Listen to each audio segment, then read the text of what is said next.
After the Civil War, the U.S. government decided that paper money would be a national or a federally pushed process. And paper money was born, and it's evolved over time. Our first small currency, the size we carry today in our pockets, was introduced in 1928.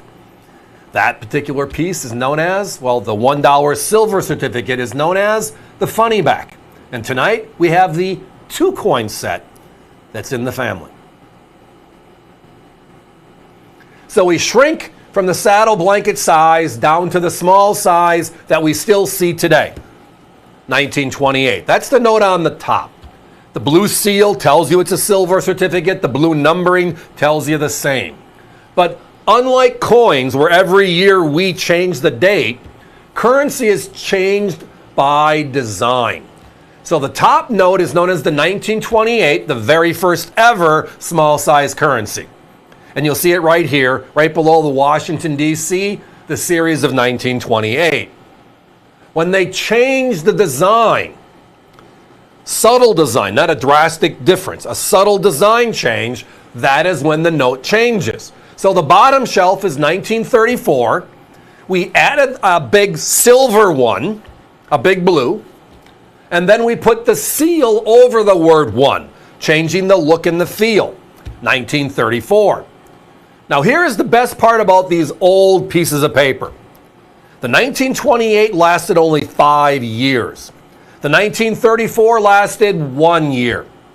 And in 1935, we changed everything for good.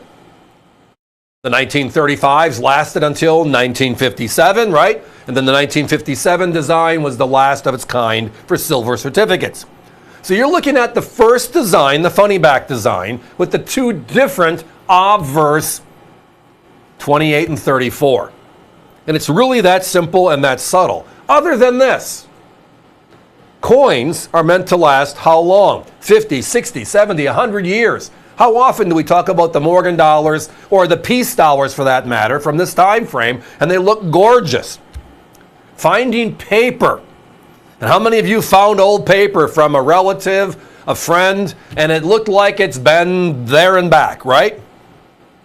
Finding quality, hand-selected circulated notes, and these are beautiful circulated notes, is a difficulty. These notes have no pinholes, they have no tears, they have no excessive folds. And again, these old notes, you might have remembered, people took these and folded them down just like the big notes. So you can see the big fold marks, and you can see the discoloration on those big fold marks based upon how they were stored. So having them survive is a whole other story. But here's the one thing that everybody forgets. Unlike coins that are made to last, currency, when we change a design, we destroy the previous design because we don't want to have confusion out there in the marketplace. I mean, go to the bank right now and get a bunch of $50 bills, knowing they changed the design a number of years ago. How many old style do you see? Now, there will be a couple of them, but very few, right? They always push out the old because paper can be destroyed and then reinvented with the next series. Star notes are a prime example of that. So if they're meant to only last 9 months, maybe a year at the max, whole different story. Now, why are these called funny backs? Well, you look at it right there. What was the #1 board game at this time in history? Monopoly. How many of you have played the game recently where you can take the back side of a Monopoly note? I don't care what the color or the denomination and what kind of a look does it have. Almost identical to what this particular note is on the reverse. So it got the nickname the funny back because it looked like Monopoly money, funny money, as people would call it, right? Crazy stories and crazy how they get tied on to our conversation as time goes on. So 1935, we make a sweep and we change the design of the George Washington $1 silver certificate, which means the funny back lasted a total of 6 years.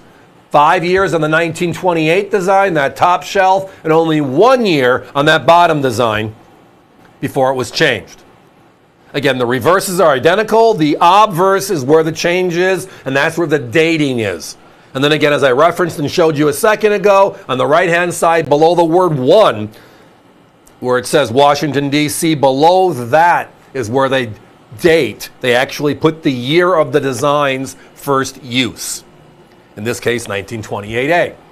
And then the sequences of numbers just keep on going until they reset, reinitial, or redesign. My competition, we all have this old great stuff. Because trust me, paper money at this age is way crazier than coins are, and we know coins are crazy. They're at $90.50 on the 28 and $92.95 on the 34. Combined, they're basically double our price. Now, the hard plastic lens these are in as well, they sell for $5 a piece. So the packaging that our notes come in, they're going to sell you for an extra $10. Ours is included. It's just a great way to keep this beautiful paper for more generations to see. Our history is through our money, correct? And the coin is wonderful. And don't get me wrong, I'm a big coin collector. But the rarity index is the paper, because nobody thinks of saving this great stuff. When's the last time you've seen a 57 that looked like it was made by the Treasury yesterday? Now let's go back almost 100 years to the very first ever small size silver certificates. Guys, give me a 30-second clock. We are down to our last 9, 10, if I can do the counting properly.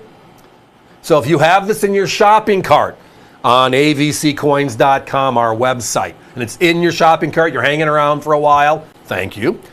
On this one, I recommend strongly you push it through, lock it down, guarantees the price. They're in stock, ready to go tomorrow.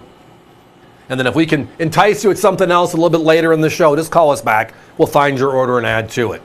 But our first ever small size silver certificate on the top shelf.